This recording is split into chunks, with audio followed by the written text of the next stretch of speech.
오늘도 야단보부상을 찾아주셔서 감사합니다. 구독과 좋아요, 알림 설정 부탁드릴게요. 오늘의 이야기 시작할게요. 옛날 전라도 고부 갈제들 고개 아래 바람조차 숨을 죽이는 7월 무더위가 한창이었습니다. 그 무더운 골짜기 한가운데 기와 집들 사이로 외따로 떨어진 초가 한 채가 있었지요. 그 초가집 안채로 들어서면 염장한 고깃덩이들이 대들보에 주렁주렁 매달려 있었습니다. 그리고 날이 무뎌진 큰 칼은 핏자국을 머금은 채 벽에 기대어 있었지요. 헌데 그 집방 안에서 여인의 신음소리가 새어 나왔습니다. 산파도 없이 홀로 산통을 견디던 여인의 이마엔 콩알만한 땀방울이 맺혔다 떨어지고 입술은 피가 맺힐 정도로 깨물어져 있었답니다. 아이고 매, 아이고 매. 낮부터 시작해서 긴 밤이 지나고 첫 딸기, 울 무렵 마침내 아이의 울음소리가 터져 나왔습니다. 그 아이가 바로 금실이었습니다. 백정의 피를 이은 딸아이였지요. 그렇게 태어난 금실은 아침마다 도마 위의 핏물을 보며 눈을 뜨게 되었고 한 해 두 해가 지나 손톱만한 나이가 되자 백정의 일을 거들었습니다. 그저 누구나 하는 일이라 생각하고 허나 금실의 생각은 길게 가지 않았습니다. 백정이 어떠한 일이라는 것을. 그날은 어머니를 따라 저작거리에서 고기 좌판을 펼친 날이었습니다. 저것 봐라. 백정네 계집애다. 아이들이 손가락질하면 금실의 볼이 홍당무처럼 빨개졌습니다. 그래도 입술을 꾹 다물고 참았지요. 한 번은 술 취한 장정이 좌판을 발로 차 넘어뜨린 적이 있었습니다. 고깃덩이가 흙바닥에 나뒹굴고 소금 부대가 터져 하얗게 흩어졌지요. 금실의 손이 부들부들 떨렸지만 어머니가 옷소매를 잡아 말렸습니다. 참아라. 우리가 참는 수밖에 없단다. 금실은 무릎을 꿇고 흙 묻은 고기를 하나하나 주워 담았습니다. 물도랑 쪽으로 핏물을 흘려보내고 새로 소금을 뿌려 좌판을 정리했지요. 그날 밤 집으로 돌아온 금실은 어머니에게 물었습니다. 어머니, 백정은 어떻게 살아야 하는 거예요? 어머니의 얼굴에 그늘이 드리웠습니다. 우리는 짐승의 피로 먹고 사는 사람이야. 하지만 그렇다고 짐승이 되어선 안 된단다. 사람들이 우릴 천하게 보더라도 우리 스스로는 사람답게 살아야 해. 금실은 그 말을 가슴에 새기며 고개를 끄덕였습니다. 그렇게 세월은 물레방아처럼 돌고 돌아 금실도 어느덧 18 꽃다운 나이가 되었습니다. 비록 백정의 딸이었지만 그 얼굴은 복숭아꽃처럼 보았고 눈매는 가을 하늘의 기러기처럼 선이 고왔지요. 다만 손바닥에 굳은 살과 손톱 밑 검붉은 자국이 그녀의 신분을 말해줄 뿐이었습니다. 그러던 그해 여름날 금실의 운명을 바꿔버릴 날이 다가오고 말았습니다. 그날은 금실의 아비가 소를 잡는 날이었지요. 칼이 번쩍일 때마다 금실은 눈을 질끈 감았다가 떴습니다.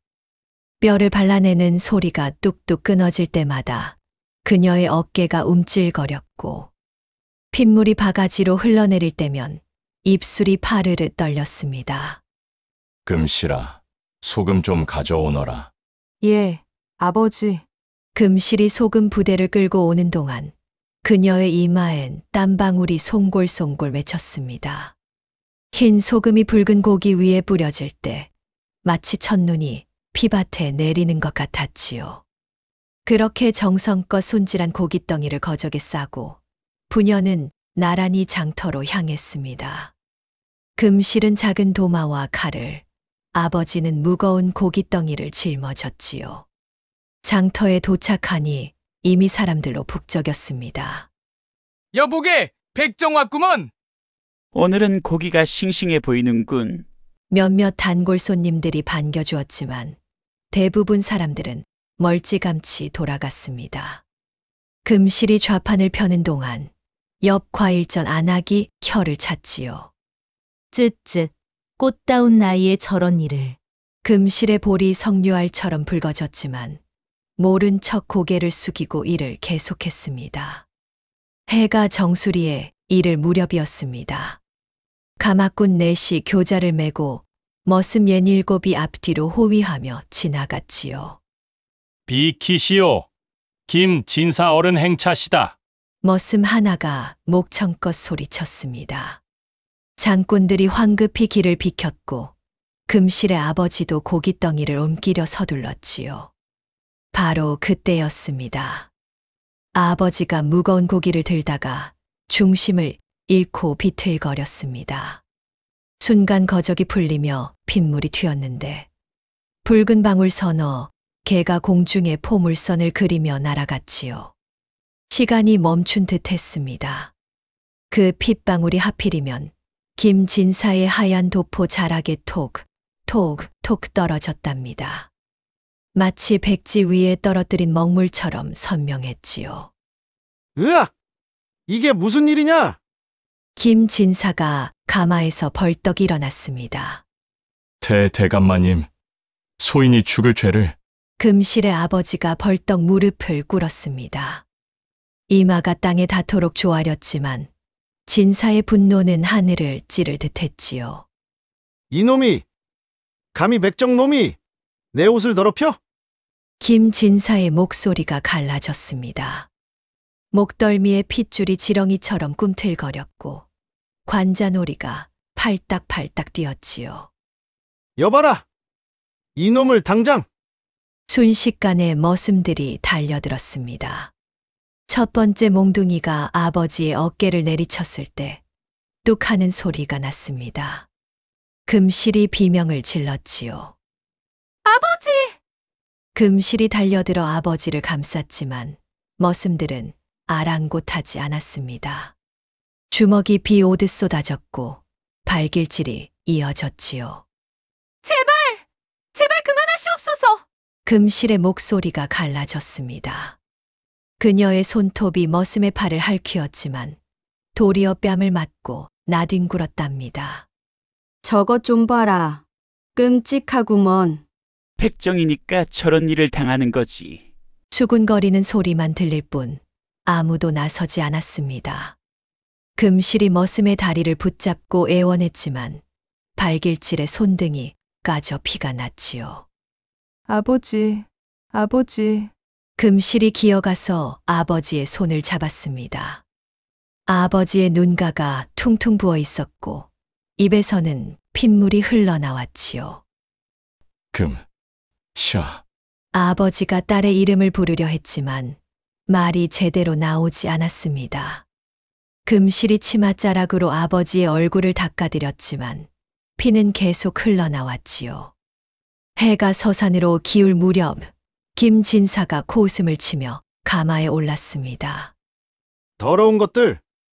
다시는 내 앞에 나타나지 마라! 행차가 사라지고 나자 장터엔 무거운 침묵이 내려앉았습니다. 금실이 우물에서 물을 길어와 아버지의 얼굴을 씻겼지요. 차가운 물이 아버지의 이마를 적실 때마다 금실의 눈물도 함께 떨어졌습니다. 아버지, 제발 눈을 떠주세요. 하지만 아버지의 눈꺼풀은 점점 무거워졌고 숨소리는 가늘어졌답니다. 금샤, 네가 이제 어미를 부탁. 말을 마치지 못한 채 아버지의 손이 축 늘어졌습니다. 아버지. 금실의 울부짖음이 장터를 울렸습니다. 하지만 사람들은 고개를 돌렸고 상인들은 짐을 싸기 시작했지요. 금실은 떨리는 손으로 아버지의 눈을 감겨드렸습니다. 그리고 누구 하나 도와주지 않아 겨우 수레를 빌려 아버지를 모시고 집으로 돌아왔습니다. 그날 밤 초가집은 곡소리로 가득했습니다. 어머니는 남편의 시신을 붙잡고 가슴을 치며 울부짖었고 금실은 아버지의 손을 잡고 밤새 눈물을 흘렸지요. 허나 그 슬픔도 오래가지 못했습니다. 아비의 장례가 끝나고 얼마 가지 않아 어머니가 부엌에서 쓰러졌지요. 어머니, 장례를 치르는 동안 제대로 먹지도 못하고 곡만 하신 어머니는 뼈만 앙상하게 남아 있었습니다. 금실아. 쌀이 떨어졌구나. 어머니가 빈 쌀독을 가리키며 힘없이 말했습니다. 금실이 항아리들을 열어보니 정말로 텅 비어 있었지요. 어머니, 제가 어떻게든. 금실이 입술을 깨물었습니다. 아버지가 장터에서 팔려던 고기도 그날 다 잃어버렸고, 이제 남은 건 아무것도 없었지요. 남의 지품이라도, 빨래라도. 어머니가 울먹이며 말했지만 둘 다 알고 있었습니다. 백정의 아내와 딸을 누가 집에 들이겠습니까?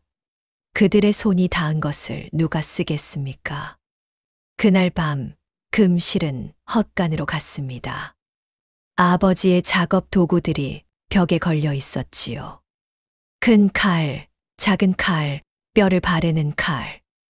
모두 아버지의 손때가 묻어 반들반들했습니다. 금실이 큰 칼을 들어 올렸습니다.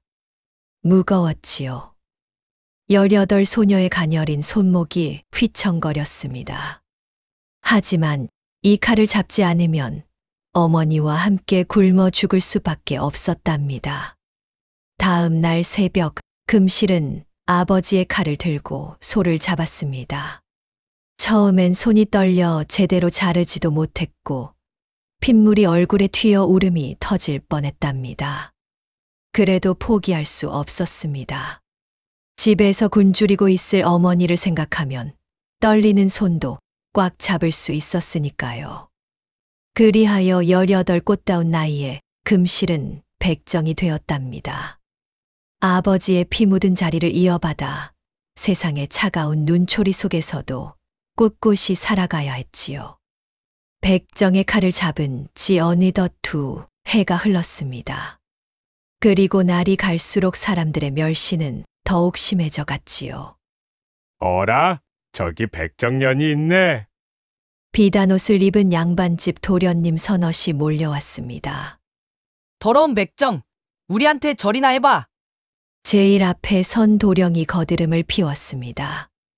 금실이 고개를 숙이고 모른 척했지만 도령들은 물러서지 않았지요.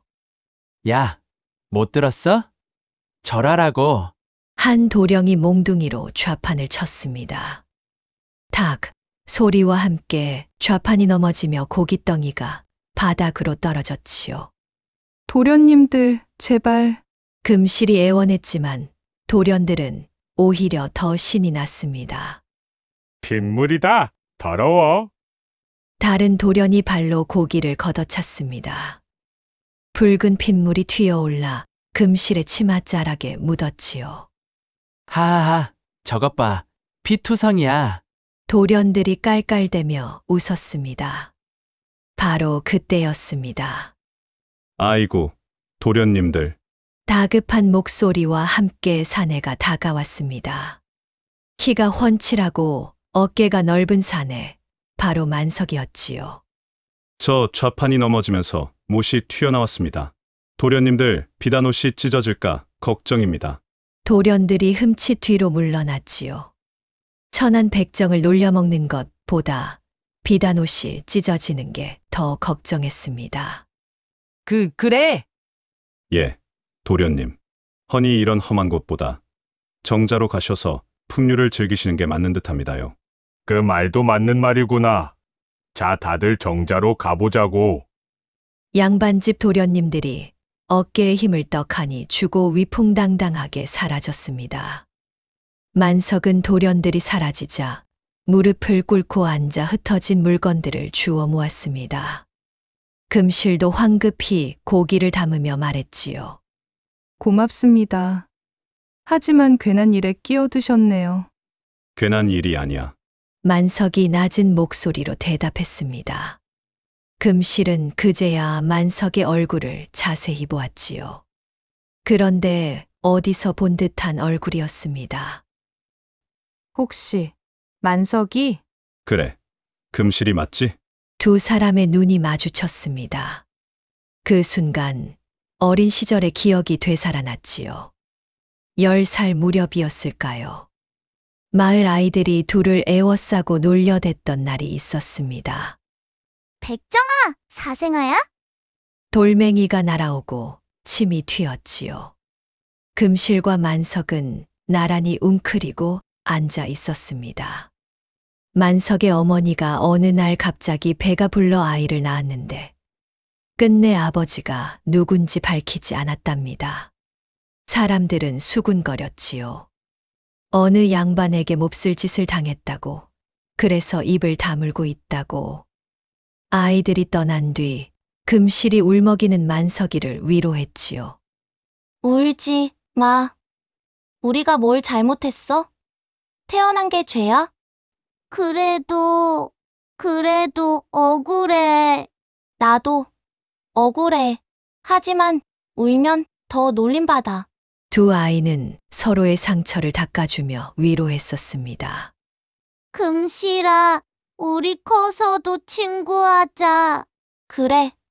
만석아, 우리끼리라도 든든하게 지내자. 그런데 시간이 흐르며 서로 다른 삶을 살게 되었고 어느새 잊고 지냈던 것이지요. 그때 그 꼬마가 이렇게 컸구나. 금실이 희미하게 웃었습니다. 너도 이제 처녀가 다 되었는걸.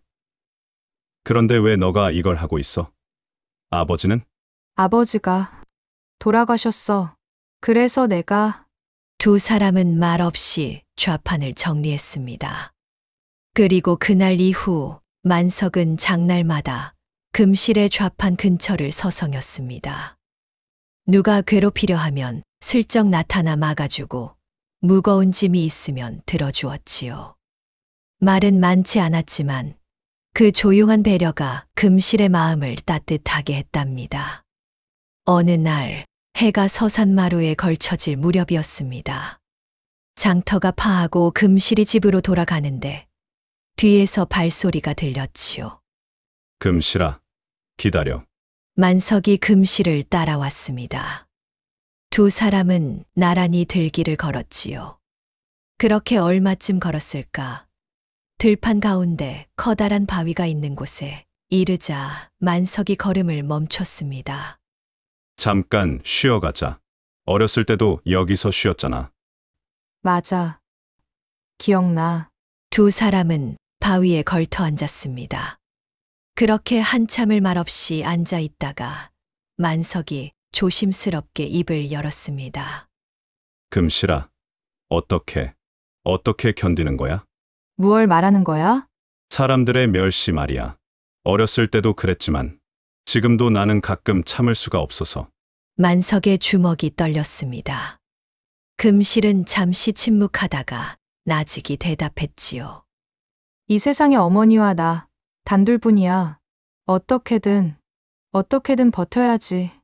하지만 억울하지 않아? 억울하지. 하지만 언젠가는 달라질 거야.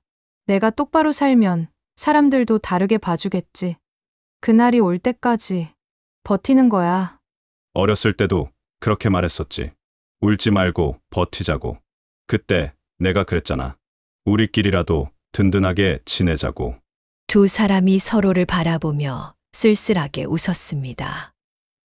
아직도 우리끼리라도 든든하게 지낼 수 있을까? 만석의 물음에 금실이 고개를 끄덕였습니다. 그럼 이제는 혼자가 아니잖아. 노을빛이 두 사람을 감쌌습니다. 만석은 금실을 보며 가슴 한 구석이 뜨거워짐을 느꼈지요. 이 사람을 위해 정말로 그런 날이 왔으면. 만석의 마음속에 간절함이 생겨났습니다. 그러던 초겨울의 어느 장날, 금실은 그날따라 손님이 뜸에 일찍 좌판을 정리하고 있었습니다. 차가운 고기를 만지느라 손가락 마디마디가 얼어붙은 것처럼 뻣뻣했지요. 바로 그때였습니다. 불이야! 불이야! 포목전 뒤편에서 처절한 비명소리가 터져 나왔습니다.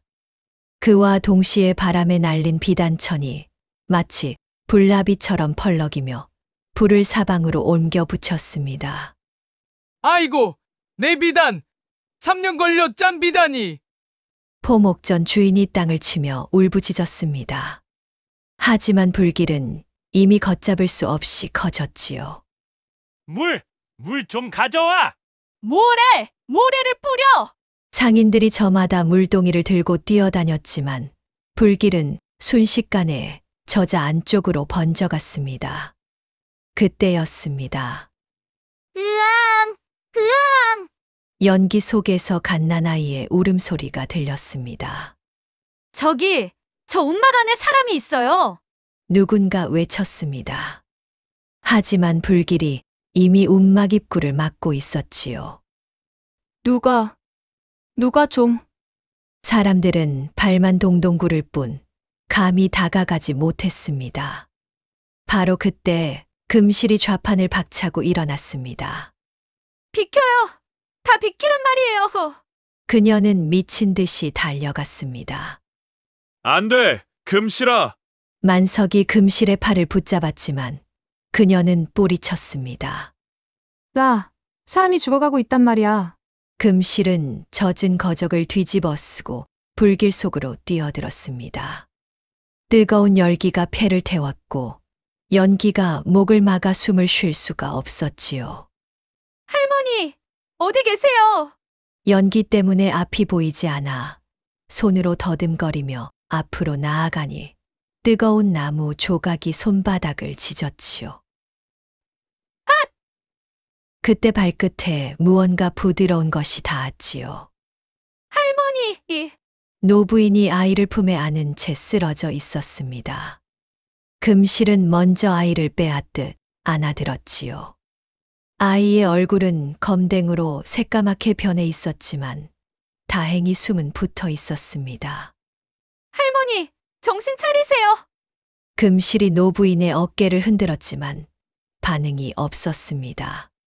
바로 그때 우지직 소리와 함께 천장의 석가래가 무너지기 시작했지요. 안 돼!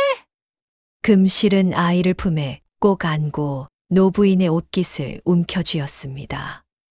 그리고는 온 힘을 다해 밖으로 끌어당겼지요. 펑! 뒤에서 폭발음이 들렸습니다. 불길이 더욱 거세졌지요. 금실의 등에 불똥이 튀어 저고리가 타들어가기 시작했습니다. 뜨거운 통증의 비명이 터져 나왔지만 금실은 멈추지 않았습니다. 이를 악물고 노부인을 끌며 한 발짝씩 나아갔지요. 마침내 밖으로 나왔을 때 금실의 모습은 처참했습니다. 얼굴은 검댕과 땀으로 범벅이 되었고 머리카락은 반쯤 타서 곱슬거렸지요. 그저 가만히 있던 사람들은 금실이 아이와 노부인을 구해 나오자 그제야 몰려들어 노부인과 아이를 돌보기 시작했습니다. 숨 쉬어요. 둘 다 살았어요. 환호성이 터져 나왔습니다. 하지만 금실을 바라보는 눈빛은 여전히 복잡했지요. 백정년이 사람을 구했다니. 그래도 백정은 백정이지. 노부인이 겨우 정신을 차리고 금실의 손을 붙잡았습니다. 고맙습니다. 정말 고맙습니다. 떨리는 손이 금실의 화상 입은 손을 쓰다듬었지요. 그 따뜻한 손길에 금실의 눈에서 눈물이 흘렀습니다. 하지만 그날 밤 끔찍한 일이 일어났습니다. 집으로 돌아가는 길, 그날따라 달도 뜨지 않아 어두운 들판 길이었지요. 금실은 온몸이 쑤시고 아팠지만 그래도 마음은 뿌듯했습니다. 사람을 구했다는 보람이 가슴을 가득 채웠지요. 갑자기 뒤에서 발소리가 들렸습니다. 오늘 낮에 참 멋있더구나. 백정년. 금실이 돌아보기도 전에 굵은 팔이 그녀의 허리를 감쌌습니다. 나 놓으란 말이야. 금실이 필사적으로 저항했지만 화상 입은 팔은 힘이 들어가지 않았습니다. 사내가 금실을 풀숲으로 내던졌지요. 등에 화상 자국이 땅에 부딪혀 끔찍한 고통이 밀려왔습니다. 소리 지르면 목이 달아날 줄 알아라. 사내가 금실의 입을 막았습니다. 금실의 눈에서 눈물이 주르륵 흘러내렸지요. 그 밤의 일은 차마 입에 담을 수 없는 일이었습니다. 짐승만도 못한 사내는 금실의 몸과 마음에 지울 수 없는 상처를 남기고 사라졌답니다. 새벽녘, 금실은 찢어진 저고리를 부여잡고 간신히 집으로 돌아왔습니다. 온몸이 부들부들 떨렸지요. 피가 묻고 찢어진 옷을 벗어 아궁이에 던져 넣었습니다. 불길이 타오르며 옷이 재가 될 때까지 그녀는 공허한 눈으로 불을 바라보았답니다. 우물가로 나가 찬물을 길어 올렸습니다. 차가운 물을 온몸에 끼얹었지요. 한참 동안이나 맨손으로 살갗을 벅벅 문질렀습니다. 피가 날 정도로 문질러도 그 더러운 느낌은 지워지지 않았답니다. 다음 날부터 금실은 말을 잃었습니다. 밥을 입에 대면 구역질이 났고 밤이면 악몽에 시달렸지요. 뺨은 홀쭉해졌고 눈은 퀭하니 들어갔습니다. 마치 혼이 빠져나간 사람 같았답니다. 만석은 그런 금실을 보며 가슴이 찢어졌습니다. 금실아, 제발 무슨 일인지 말해줘. 금실은 고개만 저을 뿐이었습니다. 목소리가 나오지 않았지요. 그날부터 만석은 매일같이 금실을 찾아왔습니다. 아침이면 따뜻한 죽을 끓여왔고 저녁이면 단 엿이나 떡을 가져왔지요. 금실이 먹지 않으면 한 숟가락이라도 억지로 떠먹였습니다. 제발, 이렇게 있으면 죽어. 살아야지. 어머니, 생각해서라도. 만석의 눈에도 눈물이 맺혔습니다. 어느 날 만석이 금실의 여인 손을 잡았습니다. 뼈만 남은 그 손이 너무 안쓰러웠지요. 금실아, 내가 있잖아. 내가 지켜줄게. 그 말에 금실의 눈에서 눈물이 뚝뚝 떨어졌습니다. 나는 이제 더러워. 무슨 소리야? 넌 세상에서 가장 깨끗하고 용감한 사람이야. 만석이 금실을 조심스레 품에 안았습니다. 크크. 금실이 처음으로 소리내어 울었습니다. 만석의 품에서 한없이 울었지요. 그렇게 시간이 흘렀습니다. 두 사람은 서로의 상처를 보듬으며 조금씩 사랑에 빠져들었습니다. 천하고 가난했지만 서로가 있어 외롭지 않았지요. 하지만 지난 가을의 악몽이 다시 찾아올 줄은 꿈에도 몰랐습니다. 늦은 봄날 밤이었지요. 초승달이 구름에 가려 희미하게 빛나고 개구리 울음소리만 들판에 가득했지요. 그 야심한 시간에 금실은 다음날 짐승을 잡기 위해 부엌에서 칼을 갈고 있었습니다. 바로 그때 마당에서 발소리가 들렸습니다. 휘청거리는 발걸음, 그리고 바람에 실려온 진한 술 냄새. 금실의 온몸이 얼어붙었지요. 그 냄새를 잊을 수 없었습니다. 바로 지난 가을 그 끔찍한 밤의 사내였던 것입니다. 백정년, 어디 있어?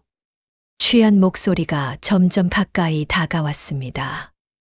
금실의 손이 부들부들 떨렸지요. 그동안 잊으려 애썼던 기억이 한꺼번에 밀려왔답니다. 금실아, 누구니? 방에서 어머니의 목소리가 들렸습니다. 아무것도 아니에요. 어머니, 주무세요. 금실은 조용히 갈고 있던 아버지의 칼을 품에 숨기고 마당으로 갔습니다. 뭐 하러 오셨소? 히히. 그때 일이 잊혀지지 않아서 말이야. 술 냄새가 코를 찔렀고 흐리멍덩한 눈이 금실의 몸을 훑었지요. 그만 돌아가시오. 안 그러면 안 그러면 뭐? 백정년이 뭘 할 수 있다고. 그때도 결국은 사내가 금실의 팔을 잡으려는 순간이었습니다. 한 발짝만 더 다가오면 찌를 겁니다. 금실의 목소리는 떨렸지만 단호했습니다. 사내가 흠칫 뒤로 물러났습니다. 이년이 감히 내년 따위가. 나가요. 당장 나가란 말이오. 금실이 칼끝을 들어 올렸습니다. 손은 더 이상 떨리지 않았지요. 사내는 욕설을 퍼부으며 비틀거리다가 뒷걸음질 쳤습니다. 두고 봐. 내년이 무슨 짓을 했는지 온 마을에 알려주겠어.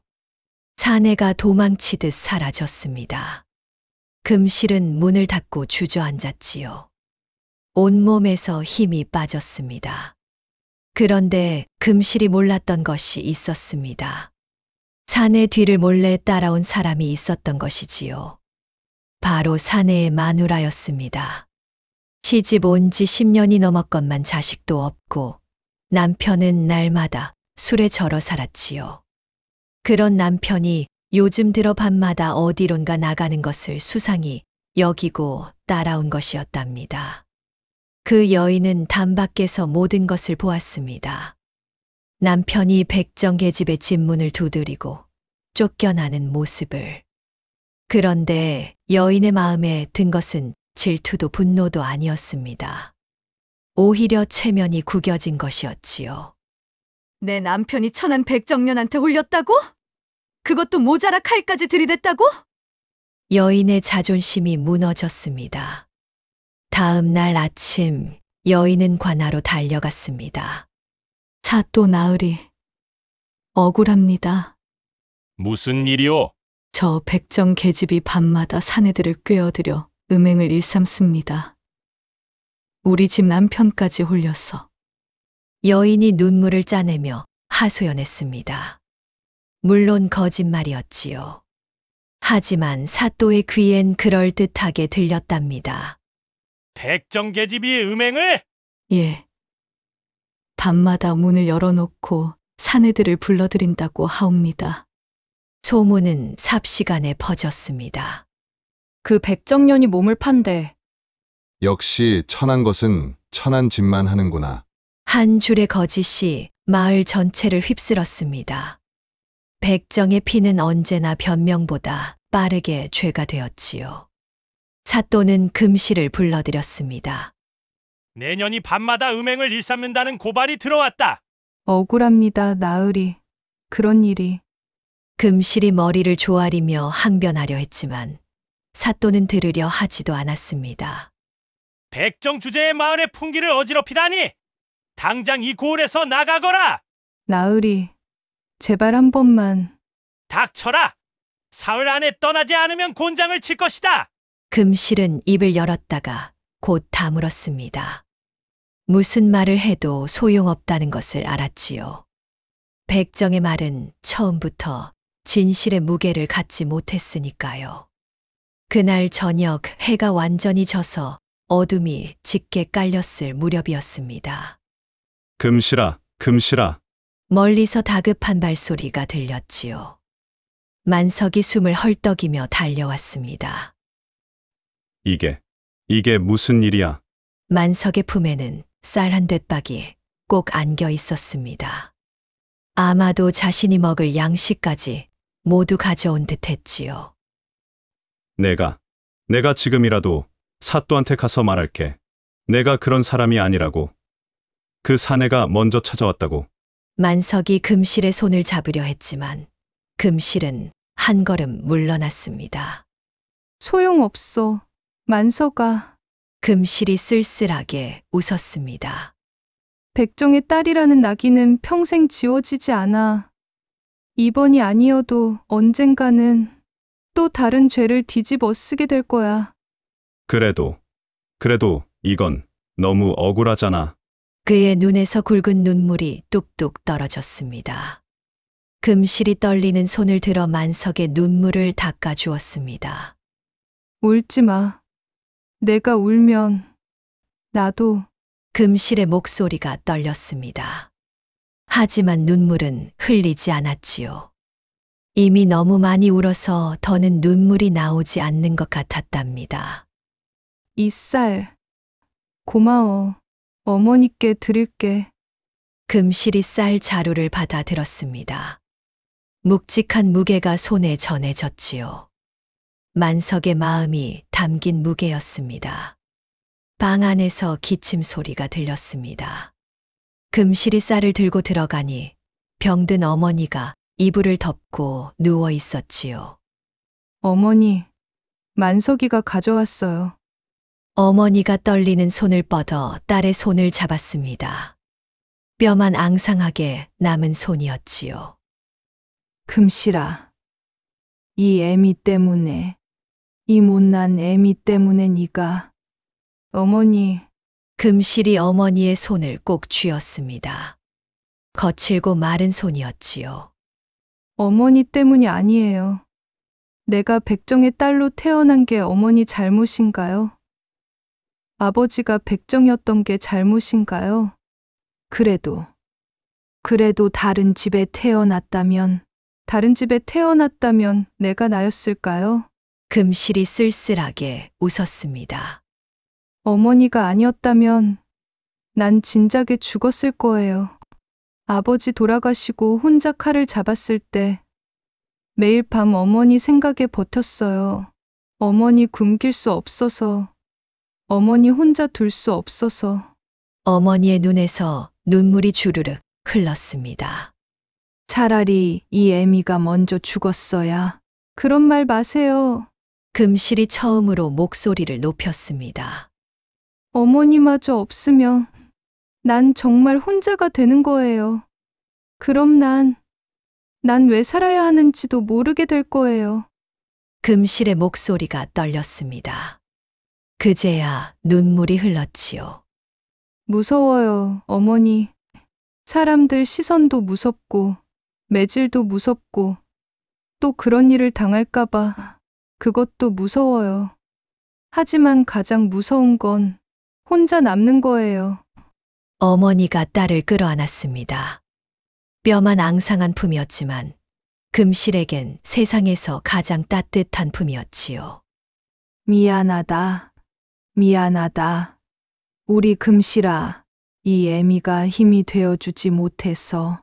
어머니가 살아 계시는 게 힘이에요. 숨만 쉬고 계셔도 제겐 그게 전부예요. 두 사람은 한참을 부둥켜 안고 울었습니다. 작은 초가를 가득 채운 건 흐느낌이 아니라 서로를 향한 절박한 사랑이었답니다. 새벽녘, 아직 별들이 하늘에 반짝이는 시각이었습니다. 금실과 어머니는 보따리를 싸서 등에 졌지요. 그릇 몇 개, 옷가지 몇 벌, 그리고 아버지의 낡은 칼. 그것이 전부였습니다. 금실아. 문 밖에 만석이 서 있었습니다. 밤을 새워 기다린 모양이었지요. 가야 해, 만석아.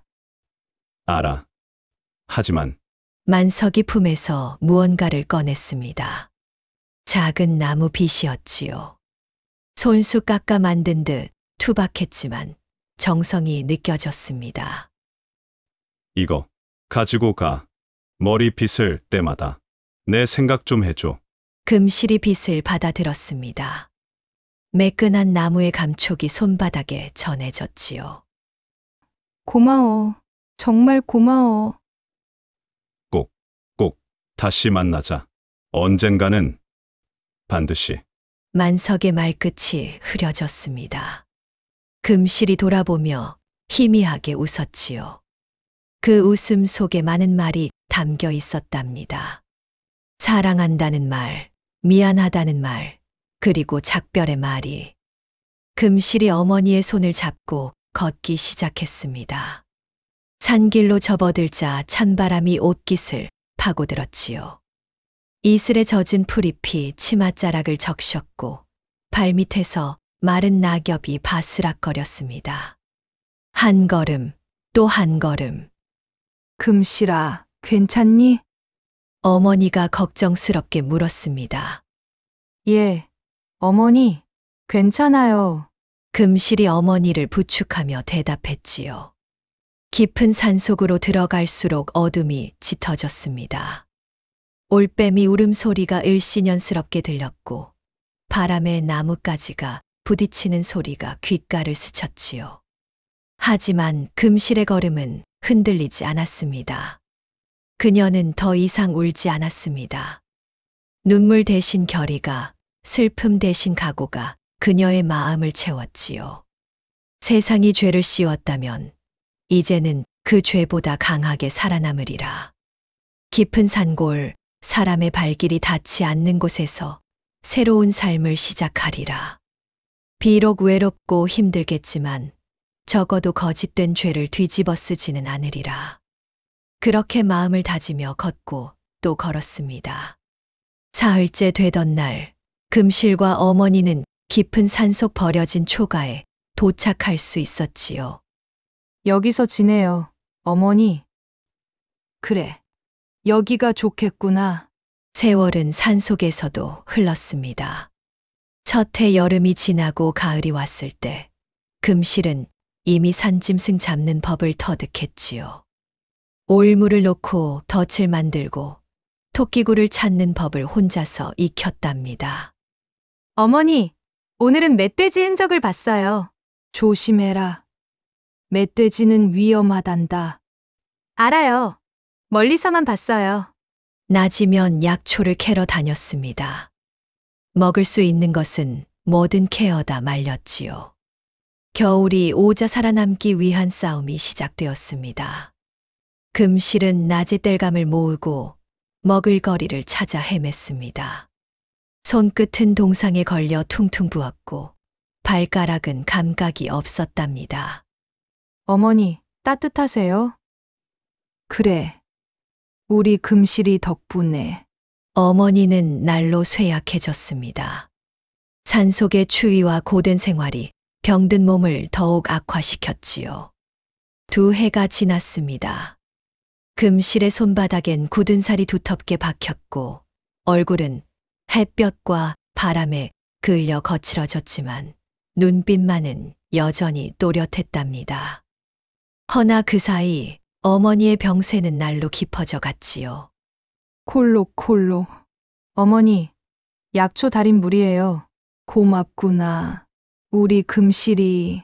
금실은 더덕부리며 돌아지며 폐에 좋다는 약초는 모두 구해다 달였습니다.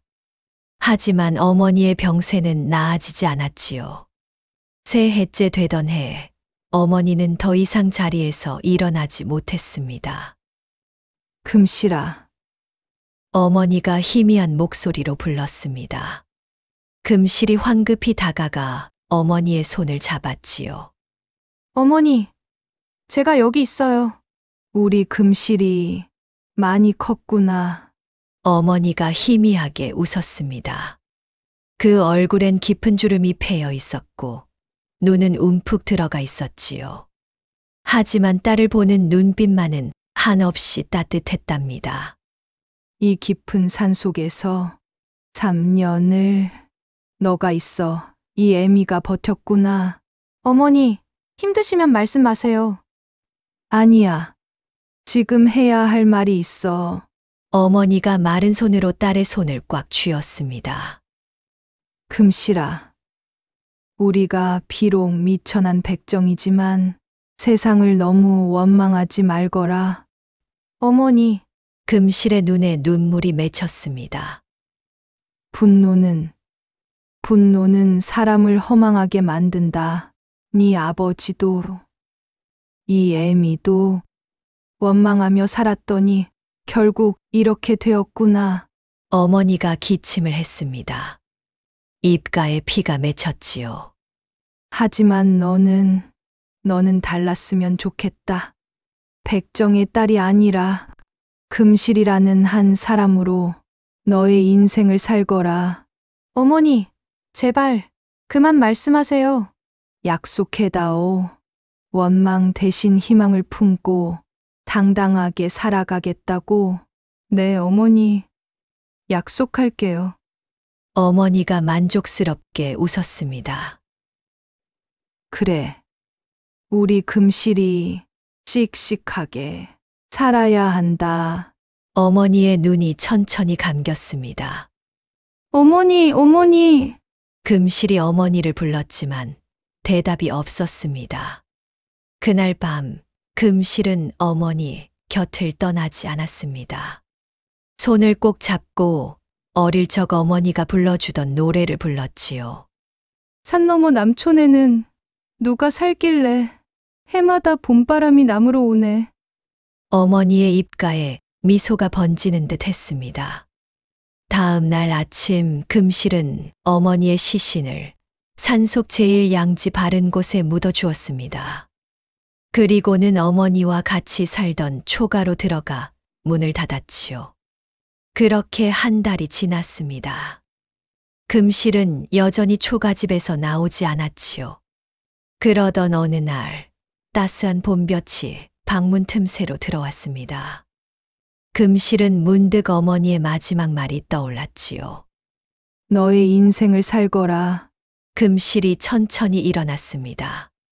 굳어있던 몸을 펴고 문을 열었지요. 눈부신 햇살이 쏟아져 들어왔습니다.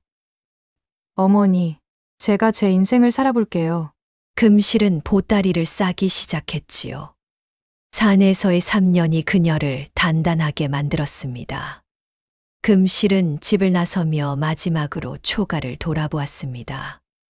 그리고는 산을 내려가기 시작했지요. 어머니와의 약속을 가슴에 품고 새로운 삶을 향해 한 걸음씩 내딛었답니다. 산을 내려온 금실은 처음엔 마을 밖 버려진 폐가에서 지냈습니다. 사람들 눈에 띄지 않게 조심스럽게 움직이며 다시 백정의 일을 시작할 준비를 했지요.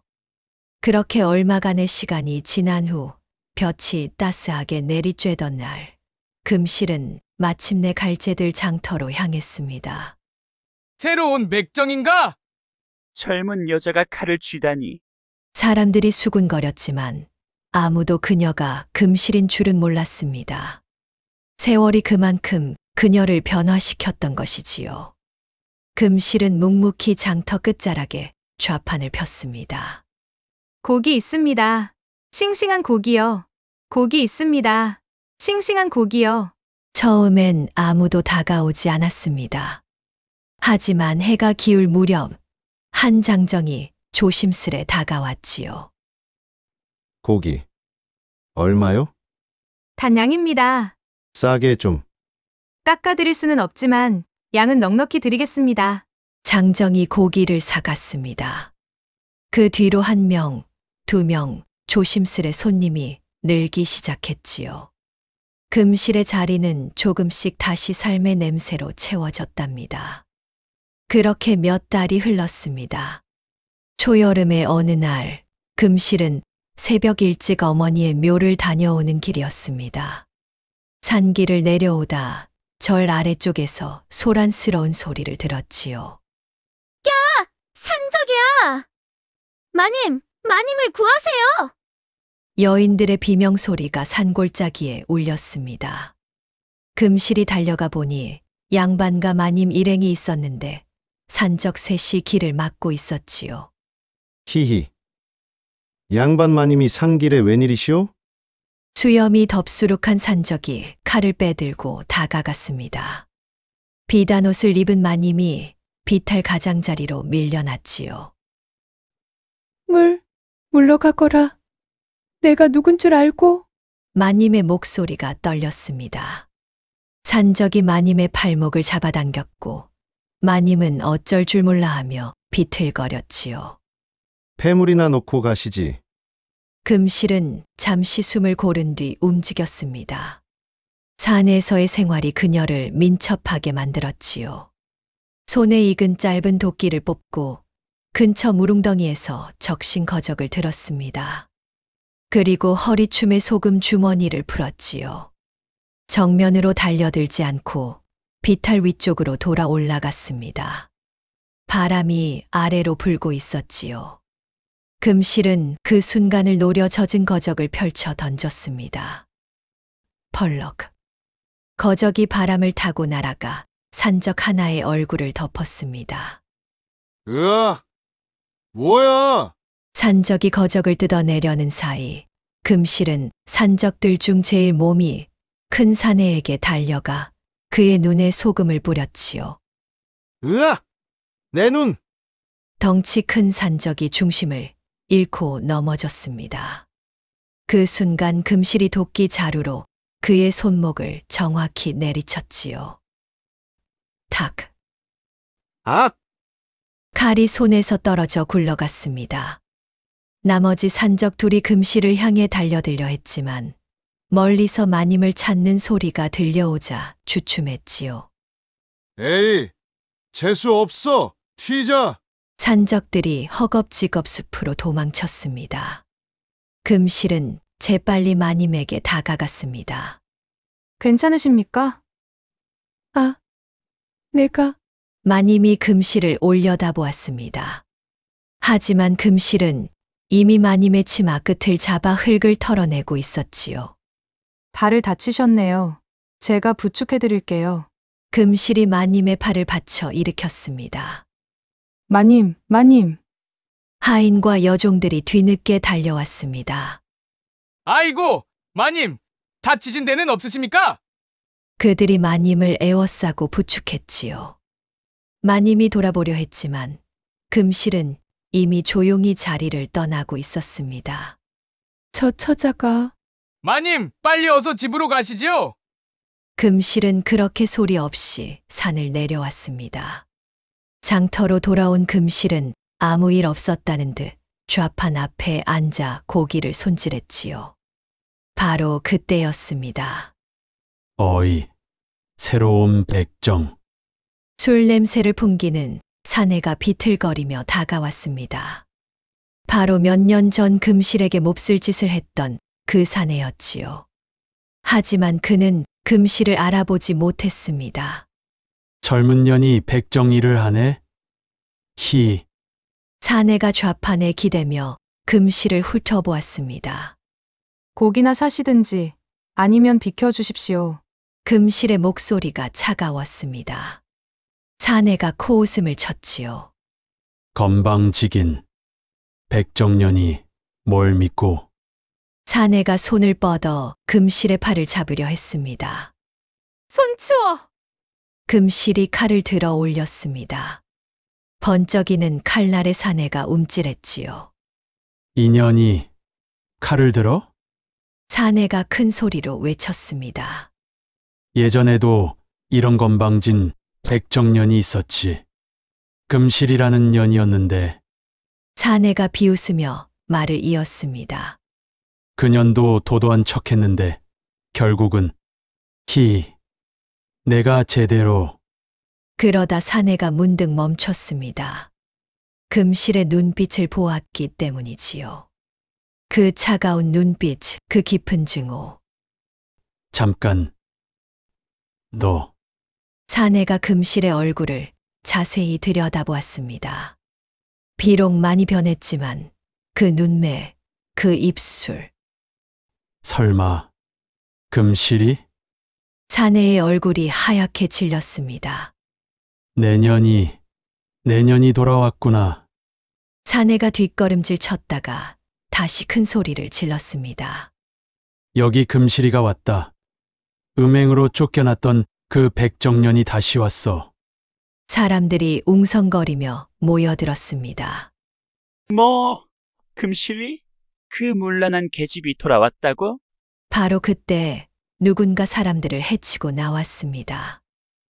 그만! 만석이었습니다. 그는 이미 금실을 알아보고 있었지요. 뭐라고? 금실이가 문란하다고? 이개 같은 놈아! 만석이 사내의 멱살을 잡았습니다. 내가 그때 금실이한테 무슨 짓을 했는지 내가 다 안다. 뭐야, 너. 음행이 아니라 내 놈이 몹쓸 짓을 한 거잖아. 그리고 내 마누라가 거짓 고발한 거고. 퍽. 만석의 주먹이 사내의 얼굴을 가격했습니다. 으악. 사내가 코피를 흘리며 쓰러졌습니다. 이 자식이 백정년이랑 한패가 되어. 그래, 한패다. 어쩔래? 관아에 가서 다 밝힐 거야. 내가 그때 무슨 짓을 했는지. 만석이 사내를 끌고 일으켰습니다. 가자. 관아로 가. 좋아. 누가 이기나 보자. 사내도 오기가 생겼는지 따라 나섰습니다. 두 사람이 관아로 향했고 구경꾼들이 우르르 따라갔습니다. 금실도 천천히 일어났습니다. 이번엔 도망치지 않기로 했지요. 어머니와의 약속을 지키기 위해 끝까지 맞서기로 했답니다. 관아뜰에는 이미 사람들이 빼곡히 모여 있었습니다. 백정년이 칼을 들었대. 음행으로 쫓겨났던 계집이 돌아왔다니. 독수리 떼처럼 모여든 구경꾼들의 눈빛이 번들거렸지요. 그들에겐 남의 불행이 구경거리였고 백정의 고통은 오락이었답니다. 그리고 잠시 후 사또가 높은 자리에서 금실을 내려다보며 혀를 찼습니다. 그 눈에는 경멸이 가득했지요. 내가 금실이냐? 예, 나으리.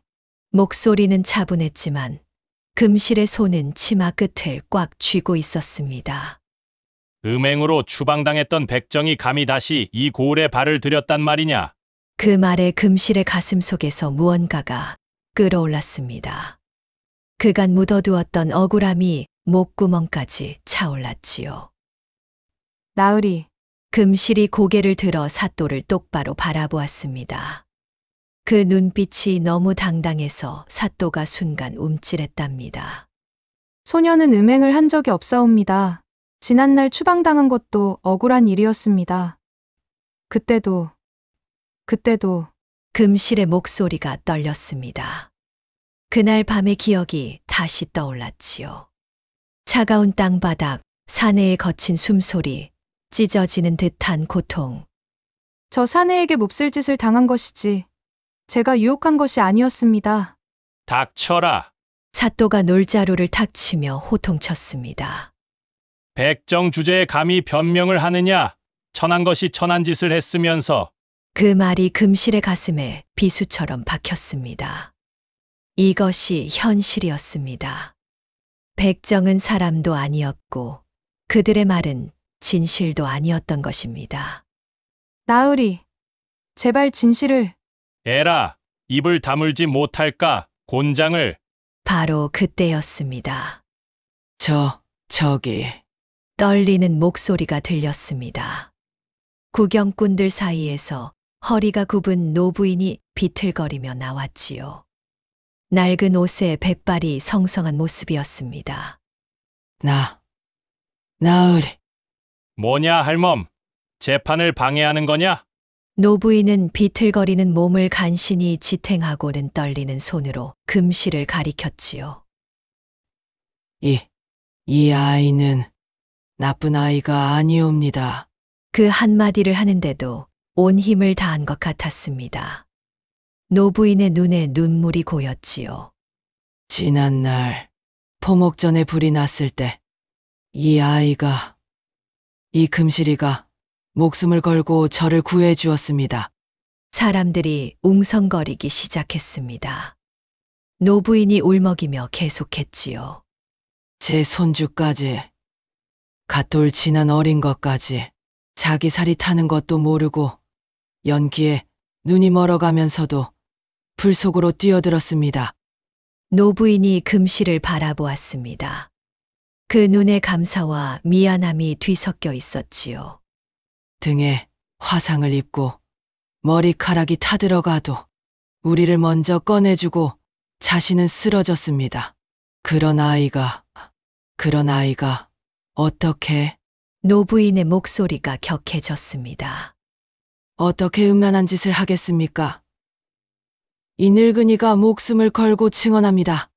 관아들이 조용해졌습니다.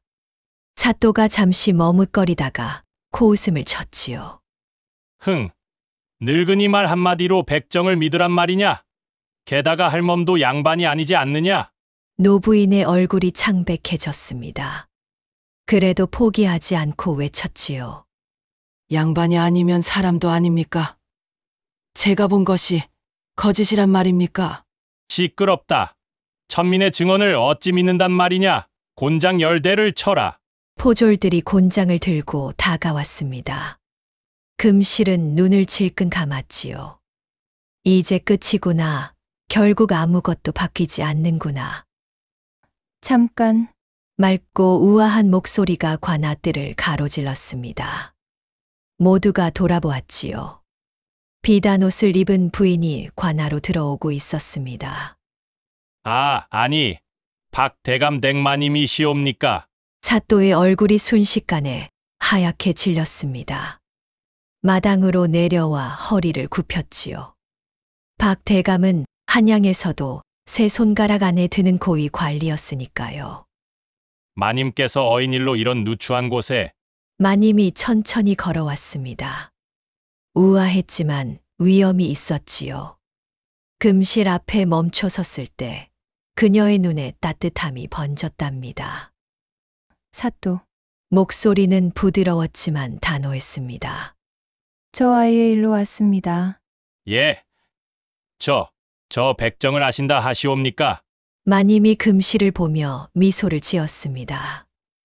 오늘 새벽 제가 절에서 돌아오는 길이었습니다. 마님이 차분하게 말을 이었습니다. 산적 셋이 저를 덮쳤고 저는 거의 죽을 뻔했습니다.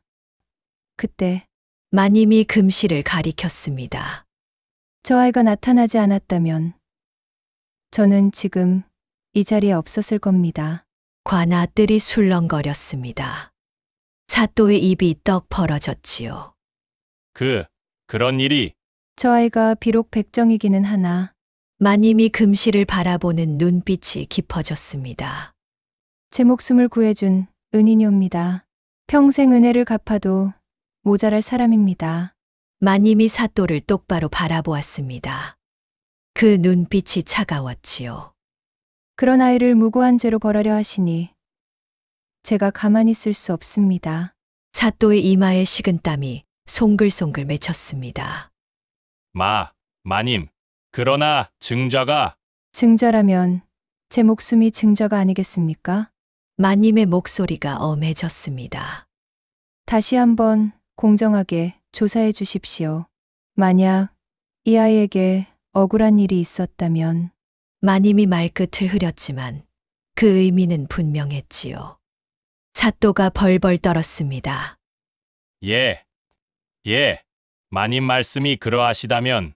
사또가 마른 침을 삼키며 금실을 다시 보았습니다. 내년. 아니, 금실아. 다시 말해보거라. 정말 억울한 일이 있었다는 게냐? 금실이 천천히 고개를 들었습니다. 눈가에 눈물이 맺혔지만 목소리는 떨리지 않았지요. 나으리, 소녀는 정말 억울합니다. 그리고 금실이 떨리는 손으로 품을 더듬었습니다. 낡은 천 보따리를 꺼냈지요. 그동안 그녀가 가슴에 품고 다녔던 것이었습니다. 이것을 보아주십시오. 천을 풀자 나무 호패가 나왔습니다. 비록 낡았지만 김이라는 성씨와 가문의 표식이 선명했지요. 그날 밤 저에게 몹쓸 짓을 한 사내가 떨어뜨리고 간 것입니다. 사또가 호패를 받아 들었습니다. 이것은 김 참봉댁 호패로군. 순간 관아뜰이 벌집을 쑤신 듯 웅성거렸습니다. 김참봉댁이라면 그 집 둘째 아들이. 그때 누군가 외쳤습니다. 저기 김서방이 숨어 있다. 모두의 시선이 한 곳으로 쏠렸습니다. 구경꾼들 사이에 숨어 있던 사내, 바로 그였지요.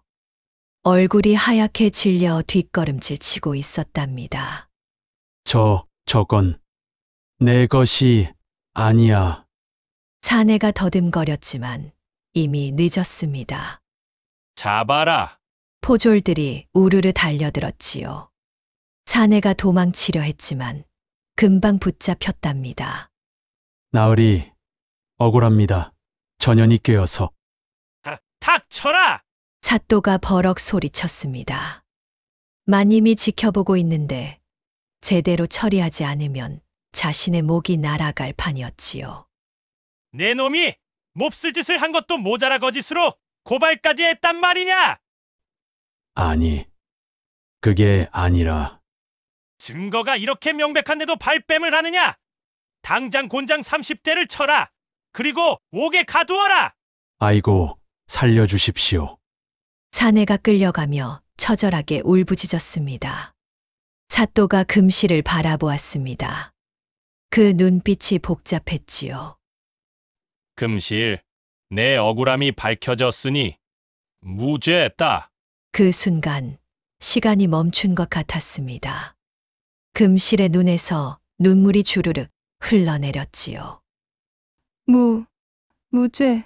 그 말을 되뇌는 입술이 파르르 떨렸습니다. 태어나서 처음 들어보는 말이었지요. 백정의 딸이 아니라 죄인이 아니라 한 사람으로서 인정받는 순간이었습니다. 금실이 주저앉아 울기 시작했습니다. 그간 아니 평생 참아왔던 울음이 터져 나왔지요. 어머니를 잃고도 울지 못했던 산속에서 혼자 버티며 삼켰던 눈물이 홍수처럼 쏟아졌답니다. 금실아. 만석이 달려왔습니다. 거침없이 금실을 품에 안았지요. 됐어. 이제 됐어. 다 끝났어. 만석도 울고 있었습니다. 금실의 고통을 누구보다 잘 알았기에 그 억울함이 풀렸다는 게 믿기지 않았던 것이지요. 만석아, 나 무죄래. 그래. 넌 잘못한 게 없어. 처음부터 없었어. 두 사람은 관아뜰 한가운데서 부둥켜 안고 울었습니다. 마님이 다가와 금실의 어깨에 손을 얹었습니다. 따뜻한 손길이었지요. 이제 당당하게 사십시오. 백정이든 무엇이든 당신은 목숨을 구하는 선한 사람입니다. 노부인도 떨리는 걸음으로 다가왔습니다. 고맙다. 정말 고맙다. 이제야 은혜를 갚았구나. 관아뜰의 사람들이 하나둘 수군거리기 시작했습니다.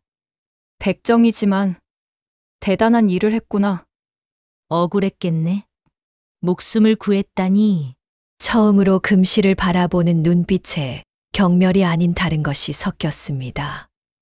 연민이었을까요? 존중이었을까요? 아직은 알 수 없었지만 적어도 전과는 달랐지요. 그날 금실은 비로소 사람이 되었습니다.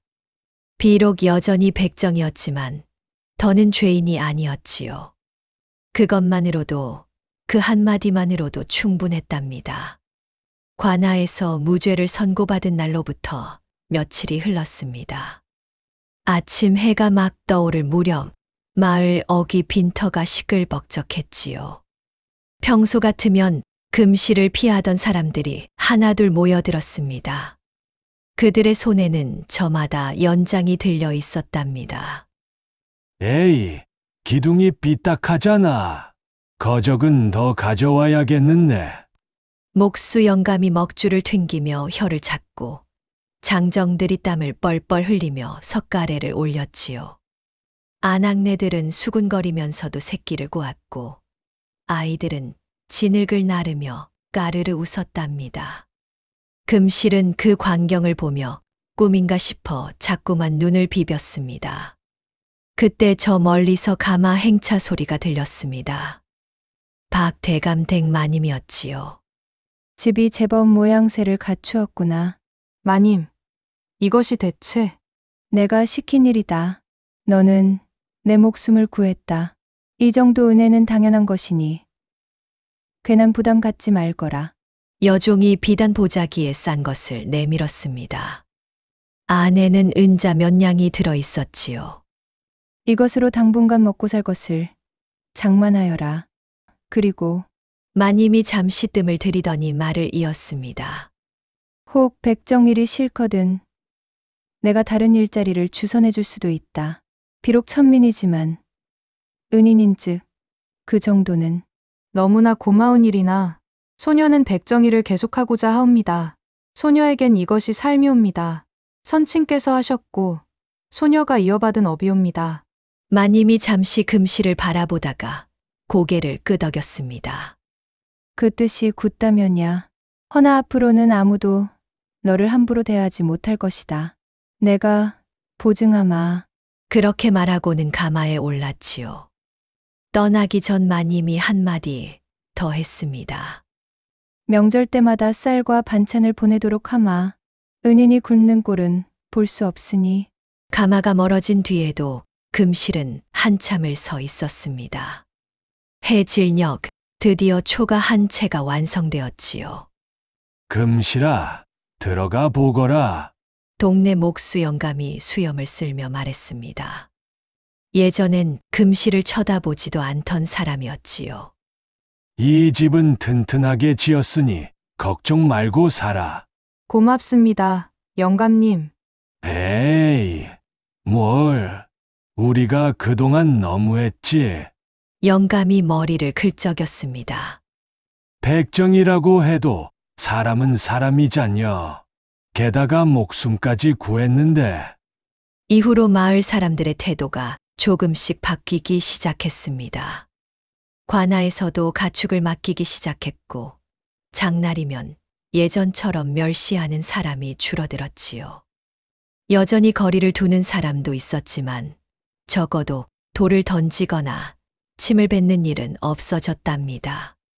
계절이 바뀌고 또 바뀌었습니다. 봄이면 진달래가 피고, 여름엔 매미가 울고, 가을엔 단풍이 들고, 겨울엔 눈이 내렸지요. 그 모든 계절을 금실은 이제 혼자가 아니었답니다.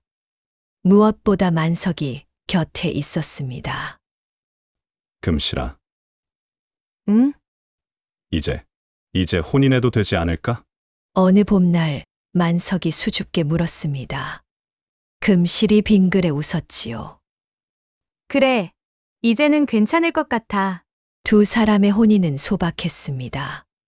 하지만 마을 사람들이 축하해 주었고, 마님 댁에서 보낸 술과 떡이 잔치상을 풍성하게 했지요. 그렇게 금실은 더 이상 백정의 딸이 아니라 마을 사람 금실이 되었습니다. 여전히 백정이를 했지만 이제는 아무도 그것만으로 그녀를 판단하지 않았지요. 목숨을 구한 사람, 억울함을 견딘 사람, 당당하게 살아가는 사람. 그것이 사람들이 기억하는 금실이었답니다. 옛말에 적악적소, 적선여경.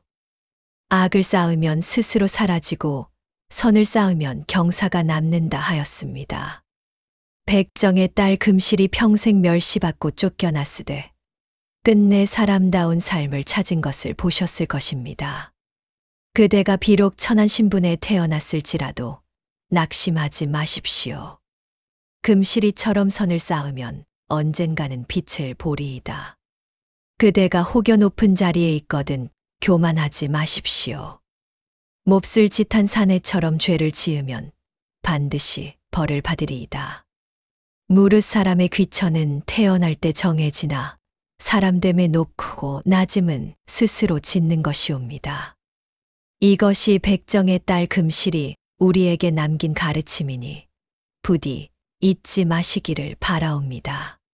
시청자 여러분의 소중한 시간 내어주셔서 감사합니다. 이 영상으로 인해 소중한 인연을 맺은 모든 분에게 행복한 나날과 사랑이 넘치는 삶이 되기를 진심으로 기원합니다. 앞으로 인연을 이어갈 수 있게 노력하는 야담 보부상이 되겠습니다. 여러분의 구독은 사랑입니다. 감사합니다.